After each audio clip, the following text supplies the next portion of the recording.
kita kedatangan tamu istimewa dari Surabaya, dan mereka ini adalah alumni dari SMK Negeri 1 Purno yang sudah berkuliah di berbagai perguruan tinggi ternama di Surabaya, ya, dan jurusannya adalah jurusan Desain Komunikasi Visual. Penasaran dengan mereka? Siapakah dia? Inilah dia, Selvi dan Egy. Halo semuanya, kenalin nama aku Selvi. Aku alumni dari Multimedia Angkatan 24 dan sekarang aku melanjutkan pendidikan aku di DKV PS. Halo semuanya, kenalkan nama aku Muhammad Egy Alfadoni atau biasa yang disapa Egy. Aku alumni dari Multimedia Angkatan 2024 dan sekarang sedang menjadi mahasiswa Universitas Dinamika Stikom Surabaya jurusan Desain Komunikasi Visual. Oke, baik, selamat datang Egy dan Selvi. Bagaimana kabarnya hari ini? Baik. Terima kasih kalian sudah datang ke sini. Ya, kalian ternyata masih ingat dengan sekolahnya ya. Ya, bagaimana setelah kembali setelah 1 tahun ya meninggalkan sekolah, kuliah dan kembali ke sekolah, bagaimana perasaannya? Kangen sih Pak. Rindu Kangen ya? gitu, ya. Kangen ya? Kangen semasa sekolah sih Pak. Sekolah. Apa yang kalian rindukan selama masa di SMK Negeri 1 Purno, terutama di jurusan multimedia? Kangen guru-gurunya, teman-temannya, terus suasananya juga. Suasananya, iya, berarti sangat ini ya, luar biasa. Oke, jadi tadi sudah berkenalan ya, Selvi ini dari kuliah di Universitas Veteran Jawa Timur UPN. Pembangunan Nasional ya, UPN Surabaya, sedangkan Egy dari Universitas Universitas ya, Stikom ya. Jadi mereka berasal dari perguruan tinggi yang sangat ternama ya. Dan kali ini kita coba ini ya, berkenalan singkat ya, siapakah mereka ini. Nah, jadi Selvi dan Egy ini dulu dari jurusan multimedia ya. Iya. Oke, jurusan multimedia, lulus tahun berapa?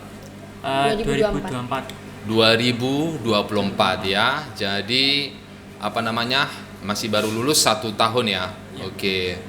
Nah, apa yang membuat kalian akhirnya setelah lulus dari SMK akhirnya memilih untuk kuliah? Apakah mungkin dorongan dari orang tua, orang lain, atau kalian sendiri?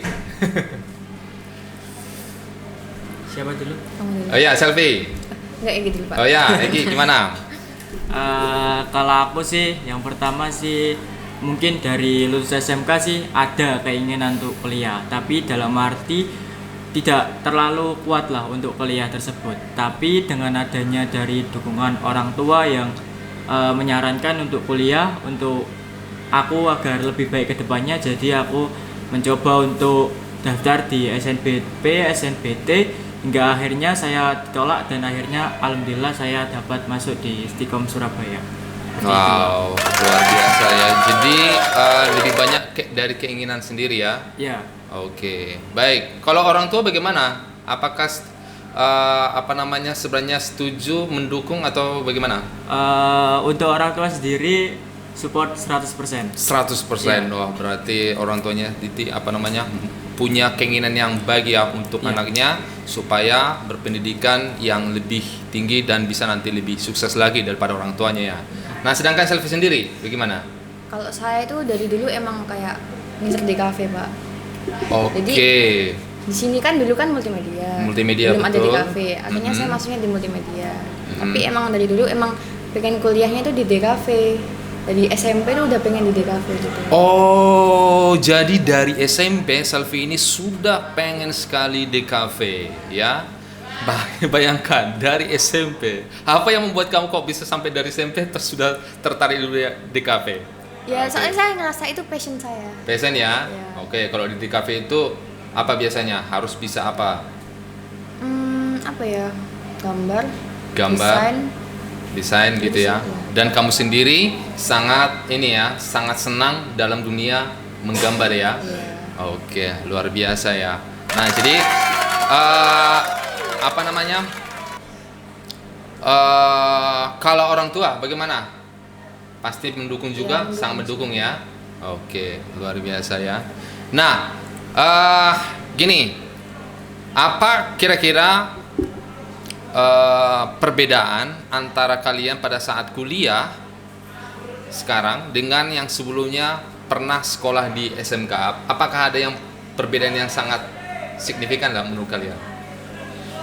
Sangat jauh sih Pak. Sangat jauh ya. Iya, sangat Apa ya? jauh. Coba ceritakan apa yang berbeda. Yang paling penting mungkin kayak gini Pak. Semisal kita kan sekolah. Semisal kita sekolah kan pasti kan kita dikasih tugas. Iya. Sama halnya dengan kita kuliah pasti dikasih tugas. Mm-mm. Cuma perbedaannya mungkin semasa kita di sekolah pasti kan ada guru yang kayak artian kayak memberitahu kita untuk mengerjakan tugas ini Iya, lah. Nah, tapi kalau di perkuliahan atau di dunia kampus itu bagaimana kita yang membutuhkan seorang dosen. Ya. Jadi semisal dosen memberikan tugas pada kita, bukan lagi kita kayak diberitahu dosen tugasmu ini belum, tapi bagaimana kita aktif untuk bertanya, Bu tugas saya gimana, tugas saya ini mengumpulkan. Jadi seperti itu Pak. Jadi pokoknya di dunia kampus itu istilahnya luas lah, bagaimana kita harus dituntut untuk mandiri. Iya. Tanggung Betul. jawab sama Iya, diri sendiri. tanggung gitu, Pak. jawab. Betul sekali ya. Oke, jadi saya bisa simpulkan, jadi kalau pada saat SMA biasanya SMA atau SMK gitu ya, kita itu masih dituntun oleh guru ya. Jadi belum sepenuhnya bisa mandiri, masih diarahkan oleh guru. Sedangkan kalau di kuliah kita harus benar-benar mandiri untuk mengerjakan tugas yang diberikan oleh dosen, begitu ya. Oke. Ada lagi? Mungkin Selfie ada yang Kalau tugas di sini kan itu kayak langsung ngerjain gitu Pak ya. Iya. Kalau di kuliah itu pakai asistensi. Jadi itu lebih Oke. rumit lagi. Misal kita bikin 5 alternatif, itu nanti dipilihnya cuma 1 dan itu tuh bakal revisi terus gitu sampai sesuai kemauan sama dosennya. Jadi kalau di SMK itu beda, kayak langsung ngumpulin gitu. Itu yang bikin beda sih. Oke, iya. Keribetan soal tugasnya. Betul. Nah, bisa dijelaskan. Nah, ini kan ada istilah namanya asistensi. Nah, coba Mbak Silvi, apa itu asistensi supaya mungkin nanti ada di kelas mungkin tahu nanti seperti apa kuliah Jadi asistensi itu. asistensi itu kayak kita bikin semisal ada tugas nirmana, kita bikin alternatif itu bikin 5. Nah, ini bakal di asistensi dikasih lihat ke dosen, itu bakal milih yang mana. Gitu. Jadi pilihan terbaik itu yang dibikin di finalnya gitu, Pak. Oh, gitu ya. Iya. Oke. Jadi asistensi seperti itu ya. Nah, mengenai berbicara tentang DKV ya. Nah, ini kan kita di sini jurusannya berubah, di jurusan di SMK itu berubah yang awalnya multimedia menjadi desain komunikasi visual yang istilahnya lebih fokus ke desain. Nah, sekarang kalian sudah bergelut di dunia kuliah jurusan desain komunikasi visual. Nah, apakah sama yang sudah kalian pelajari di jurusan DKV itu selama 1 tahun di sini dengan selama di jurusan multimedia? Atau ada yang berbeda? Beda, Pak. Kalau di multimedia itu nggak ada gambar bentuk, nggak ada nirmana. Tapi kalau di kafe itu ada. Gitu. Oke, jadi pertama-tama mungkin lebih fokus untuk di bagian gambar ya. Iya. Oke. Jadi di tahun pertama ini yang sudah kalian pelajari apa saja? Ini perguruan tinggi yang berbeda, Iya. tapi apakah silabusnya atau mungkin kurikulumnya sama? Mata kuliahnya? Kalau semisal saya kan pernah diberitahu sama dosen gitu Pak ya. Iya. Saya juga tanya, Bu apakah DKV dari swasta sendiri, apakah kurikulumnya sama dengan negeri? Iya. Nah, kata dosen sendiri itu memang sama, pasti sama dan itu pun sudah pasti sama Pak. Jadi semisal mungkin ada pun perbedaan itu hanya sedikit. Bagaimana tentang penilaian dari dosen mungkin yang berbeda. Oh. Tapi dari kita kan yang dari sudah 1 tahun di dunia DKV, mungkin kurikulum yang baru kita pelajari tentang gambar manual. Jadi nggak ada digital. Semester 1, 2 itu bagaimana kita fokus untuk manual. Gambar Tangan. manual Iya. menggunakan tangan. Jadi selama setahun ini masih belum digital, menggunakan komputer belum? Belum. Oh, oke. Sama juga dengan Silvi ya? Kalau di DKV UPN tuh semester 2 ada komputernya itu satu matkul namanya komputer grafis. Komputer grafis. Iya. Oke. Menggunakan Corel yang jelasnya atau Enggak, itu pakai AI sama Photoshop. Udah sih itu. Sama AI ya? Studio Paint. Studio Paint? Oke. Ternyata banyak ini ya software yang yang terbaru ya, yang biasanya kalau di SMK itu menggunakan Jarang. Corel Iya. gitu ya. Oke. Luar biasa. Mengenai fasilitas labnya di sana bagaimana? Sangat bagus dibandingkan mungkin kalau selama di SMK? Lebih proper di kampus ya Pak, pasti ya, Ya, lebih pasti ya, benar. proper di kampus. Uh-huh. Untuk di DKV saya sendiri itu juga udah sangat mumpuni sih Pak, untuk fasilitas apapun itu udah sangat mumpuni. Oke. Bagaimana? Di sana apa saja? Ada mungkin kan banyak mungkin jenis labnya, ini lab ini apa saja labnya di sana itu? Mungkin yang pertama kan ada lab untuk jurusan saya sendiri, Iya. untuk desain, untuk apapun itu. Setelah itu ada untuk lab untuk komputer, Iya. ada lab coding untuk sistem informasi, dan juga ada lab itu yang dalam arti untuk teknik komputer Pak. Jadi itu kita di lab situ ada lab yang mungkin udah dipakai untuk coding dan juga ada lab untuk pembelajaran. Jadi di Oke. sana kita juga mempelajari kayak hardware gitu Pak, di lab tersebut. Oke, berarti ada mata kuliah yang mempelajari selain hanya ini ya, selain gambar atau desain, tetapi ada juga belajar tentang komputer begitu ya. Iya, hardware. Oke. Ya, kalau di kafe yang di Labnya. UPN, apakah seperti itu juga Labnya atau itu ada kayak lab media rekam, itu kayak buat podcast juga. oh ada untuk podcast? Iya, ada. Oke. Terus ada juga lab yang komputer itu, terus ada apa lagi saya kurang tahu lupa. Kalau apa? Kurang tahu lupa. Nah, sama ada yang komputer itu, Pak. Oh, ada juga lab komputer Iya. ya. Terus ada juga lab untuk apakah Media mungkin rekam. ada lab khusus untuk gambar seperti itu? Oh, Nggak itu ada. Ada juga ya. Dan di situ biasanya apa? Fasilitas maksudnya peralatan yang ada di situ apa saja? Enggak sih, Apakah hanya kalau- meja saja atau Hanya meja saja. oh meja saja ya. Peralatan tuh bawa sendiri, Pak. Bawa sendiri kalau peralatan. Alat-alat ininya ya.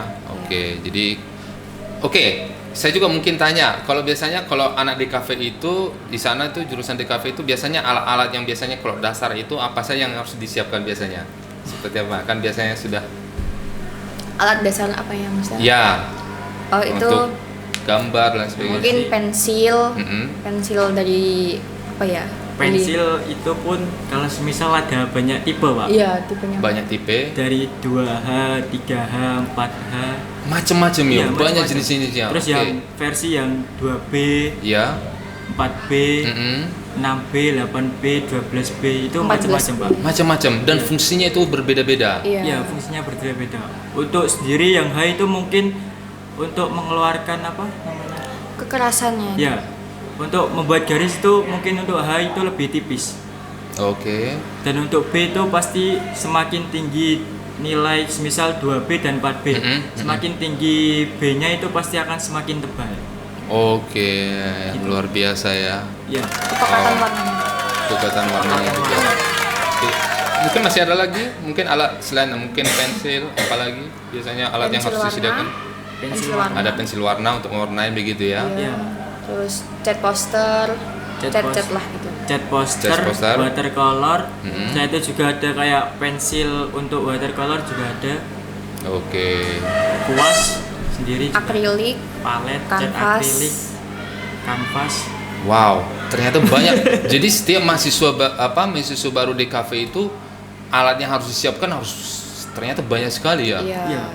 Wow, jadi pengeluaran untuk menyiapkan itu juga sebenarnya banyak sekali ya. Iya, semester 1 2 itu pengeluarannya banyak banget, Pak. Sangat banyak ya. Soalnya kan pure manual Pak. Betul ya. Iya. Setiap Oke. tugas itu juga ganti-ganti peralatannya. Ya, semisal kita pertemuan pertama kan menggunakan pensil warna. Iya. Nah itu pertemuan kedua pakai cat poster, pertemuan ketiga kita pakai watercolor gitu Pak. Oke. Pakai akrilik, Iya, pakai pakai kuas. akrilik. Hmm. Jadi setiap pertemuan itu berbeda media yang kita pakai gitu. Wow. Istilahnya setiap pertemuan setiap sekali seminggu begitu ya biasanya. Sekali seminggu selalu ada materi-materi yang harus dikerjakan begitu ya. Tetapi untuk sejauh ini apa namanya, ada kendalakah selama mengikuti mengerjakan tugas-tugas yang diberikan oleh dosen selama ini? Kalau saya sih enggak sih. Nggak ada ya, Nggak lancar ada. ya, karena Lancar. mungkin juga sudah itu selfie sudah PC-nya seperti itu, Iya. jadi apapun tugas yang dikerjakan bisa dikerjakan Iya. dengan lancar begitu ya. Oke. Kalau Egi gimana? Egi sendiri? Kalau saya sendiri untuk basic gambar jujur saya Kurang. kurang. Oh, gitu, Basic ya, oke. menggambar kurang. Namun kan pasti kan kita semisal waktu pertama masuk kampus, nah enaknya di kampus itu pasti ada banyak orang di sekeliling kita yang saling support. Pasti itu di kampus. Jadi saya itu disupport sama kakak kelas, kakak tingkat saya.